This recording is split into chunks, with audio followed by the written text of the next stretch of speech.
ধর ধর, আর পোষায় না। আজকাল কপালটাই খারাপ, এমনিতেই ভাড়া পাচ্ছি না, যা বা পেলাম সেই এত দূর আসতে হলো। এবার ভাবছি অটো চালানোই ছেড়ে দেবো। একই একই, বলা নেই কওয়া নেই, দুম করে অটোয় চড়ে বসলেন যে। ভাই ভাই দয়া করে এখান থেকে চলুন। আচ্ছা পাবলিক তো, একে তো আমার অটোয় চড়ে বসেছে, তার উপর আবার আমাকে হুকুম করছে। ঠিক আছে ভাই, ঠিক আছে, আপনাকে যেতে হবে না, আমি নেমে পড়ছি। টান টান টান, দেখে তো ভদ্রলোক বলে মনে হচ্ছে। কোথায় যাবেন? শুনুন, যেখানেই যাবেন ডবল ভাড়া লাগবে বলে দিলাম। টাকার সমস্যা নেই ভাই, আপনি চলুন। ঠিক আছে, উঠুন। কোথায় যাবেন বলতেন না তো? যেখানে খুশি নিয়ে চলুন, এখান থেকে দূরে একটা নিয়ে চলুন। ও, আপনি তো দেখছি পুরো তার কাটা মাল আছেন। এই নামুন নামুন নামুন, বেকার সময় নষ্ট করলে। এই যে শুনেছেন শুনেছেন?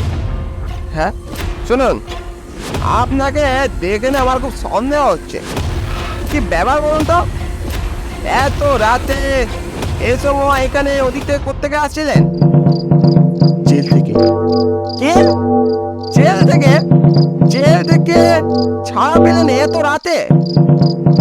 ছাড়া পাইনি, জেল থেকে পালিয়ে এসেছি। কি কি বলছেন নাকি? কেন? এখনো তো সময় নেই ভাই, আমায় যেতে হবে। ওই যে ওরা আসছে বোধ হয়। আর তাছাড়া তাছাড়া আপনি তো আমার পাগলের সার্টিফিকেট দিয়ে দিয়েছেন, তাহলে আর এখন এত প্রশ্ন কিসের? হাতে আছে সব কথা, উঠে বসুন শিগগির। মানে? এখনো তো মানে বোঝানোর সময় নেই। এবার কিন্তু আপনিও কেস খাবেন, আমিও কেস খাবো। তাড়াতাড়ি তাড়াতাড়ি উঠে বসুন।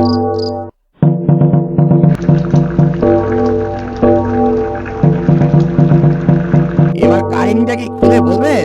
মানে জেলেই বা গেলেন কিভাবে, আর এখন কি হলো?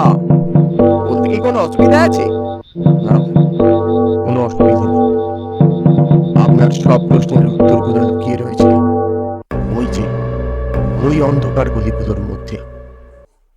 মানিকদা, মানিকদা বিশ্বাস করো, এবার একটা কাজের খুব দরকার, না হলে। ওরে, কাজ পাওয়া কি অত সহজ? ওই একটা কাজের জন্য কতজন কত কি করছে জানিস? মানিকদা তুমি তো জানো সব, আমি ছাড়া বাড়িতে কেউ রোজগার করার নেই।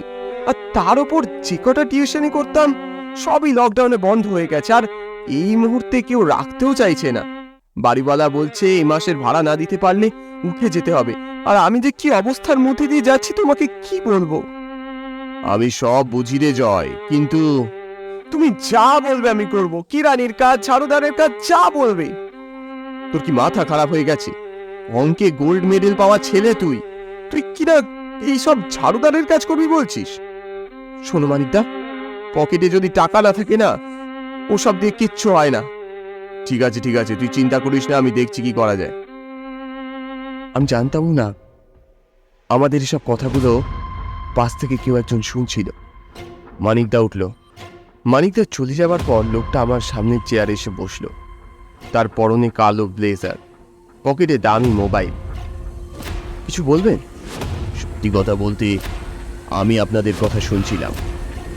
আমি আপনাকে হেল্প করতে চাই। আমায় হেল্প করতে? কেন? আর কিছু নয়,